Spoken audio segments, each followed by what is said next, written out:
Fiance's parents were shocked when I sent them and AP's parents pictures of him coaching her.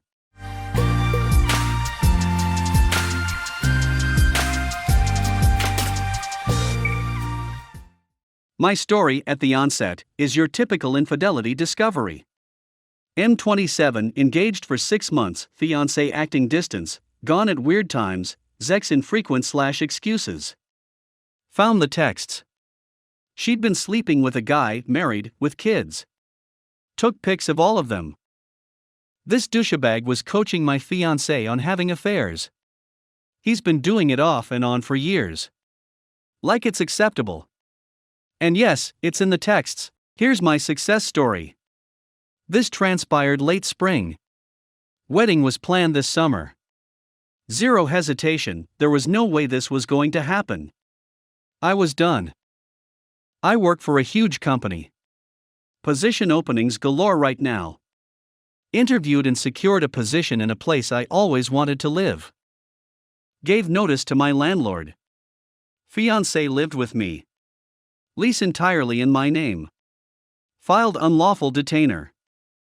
Got a new phone plan and new number. Plan was to end the relationship on a Thursday. My last day in the apartment was Friday. Movers scheduled. Impeccable timing. She had a girls' weekend getaway planned that weekend. Arranged to have the sheriff at my place for 4 hours, cost me $200. We can hire off-duty in my county. What transpired that Thursday? FedExed screenshots to her parents and AP's wife. Both with respectable notes. Her parents were out a lot of money having to cancel the wedding with short notice. Felt bad, not really. Turned old cell phone service off. Met with the deputy, explained the situation. Presented court documents. Dude was cool. She came home from work. Told her we were done. She needed to pack and leave. No explanation. Just that I was not ready to be married. Of course she was a mess. Deputy moved it along. Took a few hours. Tears transitioned to anger. That evening, blocked everything. Was on the road by Friday afternoon. It's almost 3 months now. The new job, new scenery, meeting new people. Have been to NC with most everyone. Mutual friends tell me she is not doing well. The ones I keep in contact with now know the story. Her parents contacted my parents and apologized. They asked for my information, but my dad declined to share.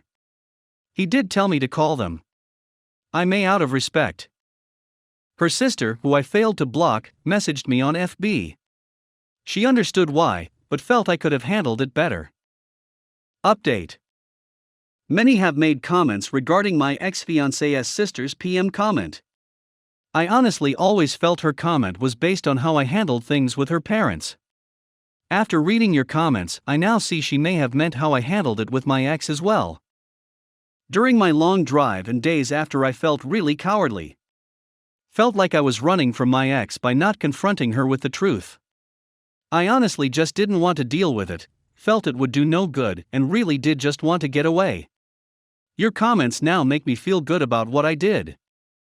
I plan to contact her parents soon. Need to just find a phone and privacy.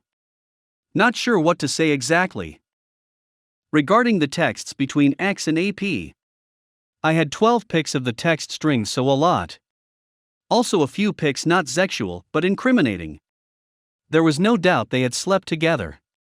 The comments he made that aggravated me pertain to him justifying cheating. Everyone I know, men and women, have at some point had someone on the side. Guaranteed your BF has cheated or will. All guys do it. We are not programmed to be monogamous. My marriage is better because I don't have to put everything on my wife. The comments my ex made that were upsetting. I enjoyed our time the other day. I just need to get more comfortable. It just takes a couple times. I am just nervous. Not being with you.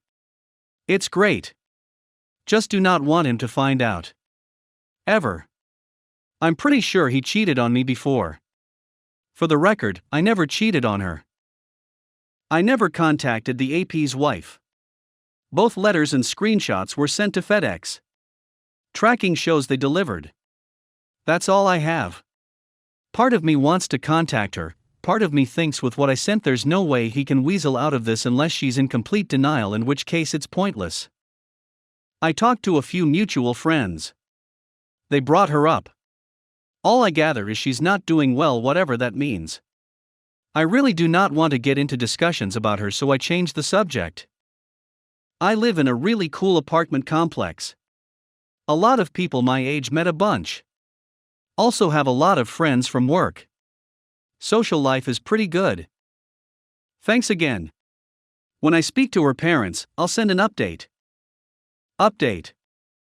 Just following up on my previous posts. As I wrote earlier, based on most everyone's advice, I reached out to my ex's parents. I spoke only to my father-in-law. Good conversation. I took the apology approach. What I mean is, I told him I was sorry to have sent him the pics of messages, etc. I just said I respected them and needed them to understand exactly why I made my decision. He brushed all of that aside and was more curious about how I was doing, my new job, etc. Gave me a lot of words of encouragement, etc. We did not discuss my ex. He did not volunteer anything, and I did not ask. I did end up talking to a friend from where I used to live. Sounds like my ex moved back home and quit her job. Also, ashamed to admit, did a little Facebook stalking AP's wife. Thinking she received what I sent. Based on her Facebook posts around the time I sent the pics, there were a lot of motivational memes with a lot of supporting comments which lead me to believe she's leaving him. Can't be certain, but not a lot of this type of posts prior. Really enjoying my new job and making new friends every week. Not ready to date, but feeling good about meeting someone when the time is right. Anyway, nothing very exciting. Update. Please understand that I discovered her cheating well before I left. No question those days right after discovery were, and still are, a blur. I couldn't eat, couldn't concentrate at work, couldn't sleep. Could barely function. Trust me, I really struggled with not confronting her. I guess what was pivotal was an evening when she was very late coming home. Of course, pretty certain she was with him. Observing her just go on like any other day, being nice, asking about me, etc., and knowing the whole time it's a sham was just a slap in the face. I do not know how to describe it, but she went from my one and only to not if she were the last woman on earth. Obviously I was not myself, and I guess she could sense that. There were a few times where she was especially affectionate and very concerned, i.e. you okay, something wrong, etc. Very hard to fake being okay when clearly not. Adding to my disdain, she was perfectly okay with no sex. Of course I did not initiate. Neither did she, thank God. That also helped solidify my decision. During the actual breakup. Very nerve-wracking. The cop was very helpful. Gave him enough of my story to garner some sympathy. At least it felt that way. He coached me to say very little, and he ensured me he would move things along. Again, I was pretty much done at this point. Just wanted to get it over with more than anything. The officer was extremely sympathetic to her and kind, but assertive. I'm sure he dealt with worse. No doubt, he knew what he was doing. I spent the bulk of the time on the balcony pretending to play with my phone back turned. The cop was talking to her the whole time, I could barely hear. Anyway, thanks again. We have reached the end of the story. Let's listen to some of the comments by our Reddit listeners. Comment 1. Her sister understood but said you could have handled it better? Screw her. Her sister destroyed your heart and soul by doing the most disrespectful thing you can do to someone you're supposed to love, while being so excited about the upcoming wedding that you can't even think of anybody else. That cunt deserved the heartache she got. Comment 2. Also, it might seem like if the AP's wife dumped him, the AP and your ex-fiancé would now be free to carry on unimpeded. So even if he was a coworker of hers, it seems like she wouldn't have to quit her job. Unless her affair with this guy, if he was a coworker, was an open secret and she was embarrassed to go back to work after the whole thing blew up. Why would she be embarrassed? I guess if she was talking crap about you, OP, and talking about how great her AP was. But when the crap slapped the fan, she was emotionally crushed, and she didn't want her friends at work, who were probably encouraging her to see how broken she was over what happened. Cheating wife told me she's going for a sleepover with a female friend, but I tracked her down and prepared a big surprise at hotel reception. I know for a fact my wife is right now in bed with her AP at a fancy hotel. It's 11 p.m. where I am. Background: I discovered her affair in January. She then kept denying that the affair continued after I found out, and begged me to give her another chance. I always told her I know she is continuing to see him, but she strenuously denies and swears she has nothing to do with him anymore. I demanded separation in February, and we signed an amicable separation agreement last week, yet to be validated by the court, but even now she says she loves me and wants me to give our relationship another chance. I told her I don't believe her sincerity, that she lied to me way too many times, and I can't trust her anymore. Yesterday she told me she needed to unplug and would go with a female friend of hers at a hotel for one night. I know this is a lie and that she's ducking her AP at this exact moment.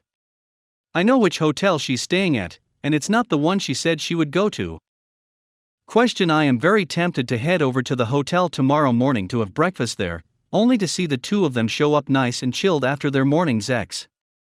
Should I see them, and should they see me, I would simply wave at them, smile, and continue sipping my orange juice while going back to reading the morning papers. One serious side of me tells me I'm being childish and should just move on.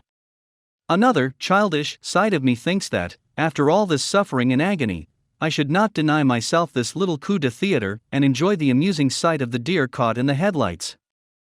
What would you do if you were me? I'll go to sleep now, and in 8 hours we'll check if there are any replies.